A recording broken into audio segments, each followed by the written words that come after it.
Somebody right now who is insulin resistant, you talked about before the fact that over 90% now are metabolically unhealthy. We got into specifics of the brain, the heart, but let's talk about energy production as a whole. And somebody who is insulin resistant, what's happening there? And then as they regain metabolic health, introduce a ketogenic state or ketones, how we can provide that energy to the cell in a different way.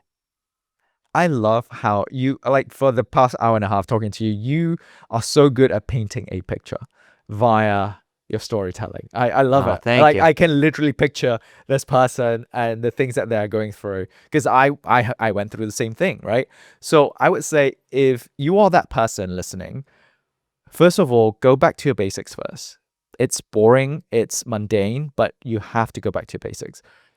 Your nutrition, your movement, physical activity, your sleep, your stress management. Those are just basic stuff, right? But make sure you're working with someone, or you can work on yourself, look at YouTube videos or whatever resources that's available to you, use it.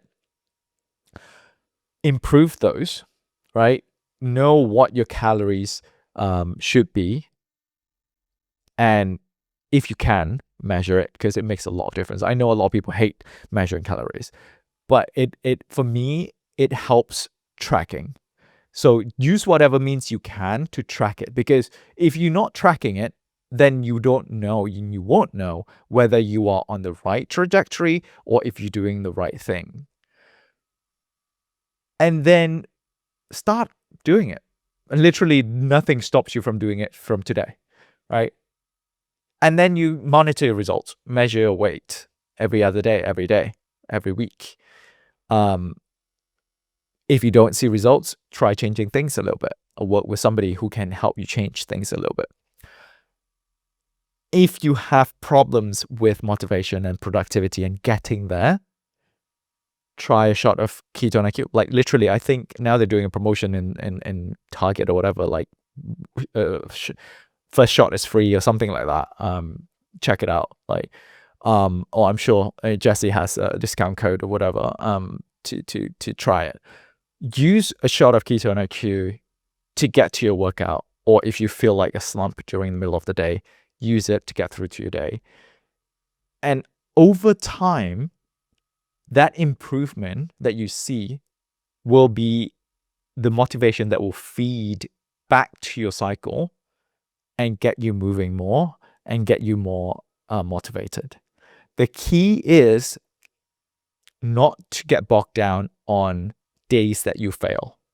It's about getting up and keeping it consistent. What if one day you gave in and you ate McDonald's and you ate a shit ton of shit food and processed food? Get back up the next day, get back on schedule, and do what's best for your body. Because remember, you're not doing this because you hate your current self. You're doing this because you want to love, or you love yourself enough to want to shape your future self to not be what you are today. Let's zoom in on this person's physiology. Hyperinsulinemia, insulin resistant.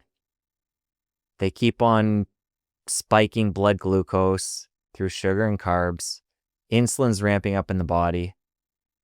Talk about what's happening to the cell there, and then what happens as they apply a healthier diet and lifestyle, and they work their way back, and they restore the metabolism.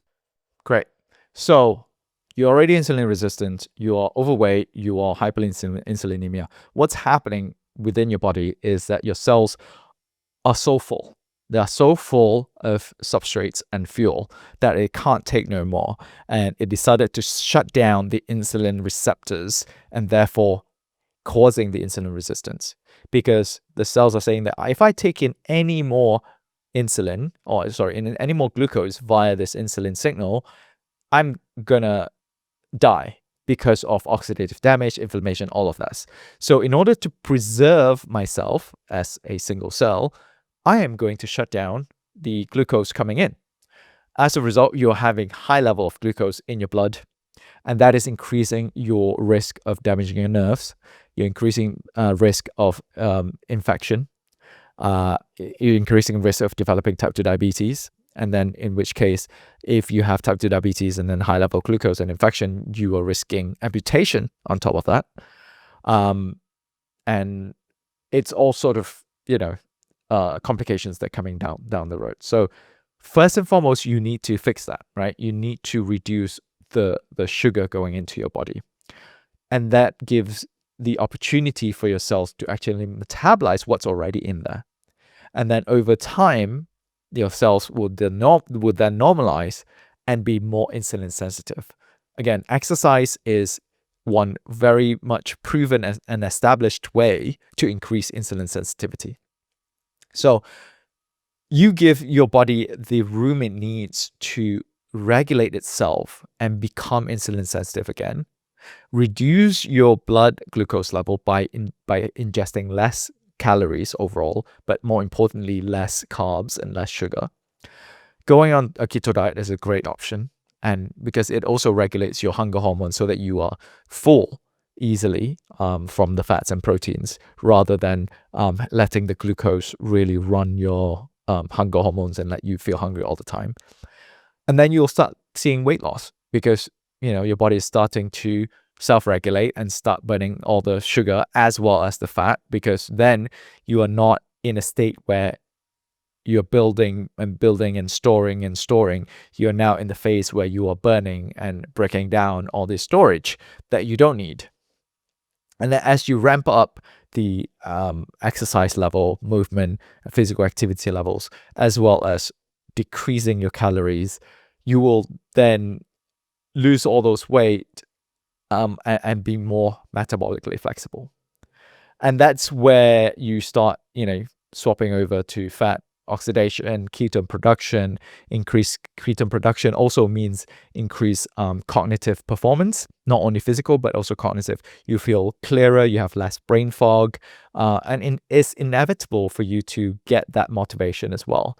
Because as you feel healthier, you feel lighter, you feel less fatigued, you will feel more motivated. And it's funny how it works that way, because one thing will lead to another. It's the same thing the other way around as well. It's like a dominoes effect, and once you're in the right direction, everything sort of falls into place. And for somebody out there right now feeling hopeless, feeling sick, feeling fat, there is hope. And you shared your story before. You were obese as a kid. You've turned it around. There's hope. Yeah. No, there is hope. Genetics is just a blueprint that we're born with, that we don't have choice of. But epigenetics is something that we can affect. We can affect how these genes are being expressed. Even if the genes are essentially exposing us to a higher risk of certain diseases, we can do certain things to reduce the risk by reducing the expression of these genes, because even though they are in our DNA, they still need to be expressed. And all the stimulus, all the things that we do in our lives will affect the expression of the genes and to what degree it's being expressed, and therefore affect our current state of physiology, our metabolism, as well as our psychological state. If you enjoyed that clip, you're going to want to head over here and catch the full episode. I'll see you over there. So you're already insulin resistant, you're overweight. What's happening within your body is that your cells are so full. They are so full of substrates and fuel that it can't take no more. Going on a keto diet is a great option.